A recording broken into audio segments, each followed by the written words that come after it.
Alright, KLR 650 box, right side. I'm going to take that off. And I'm going to test fit it on the Sertao. So we'll see. Alright, got the left box off. Put it on the right side of the Sertao. Having trouble getting the right side box off because it's been sitting so long and I haven't been taking them on and off. But that's kind of how it's going to look. I just have the bag folded up. These will be down lower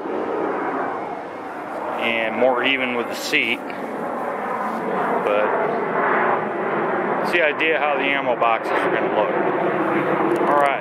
Alright, just a quick down and dirty experiment with the KLR boxes on the BMW Sertao. Just to give me an idea of what it's going to look like and what I need to try and work on.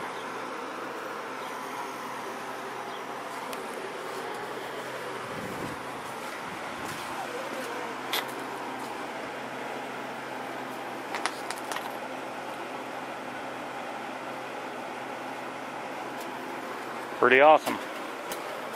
Pretty awesome set of bikes. Alright, later.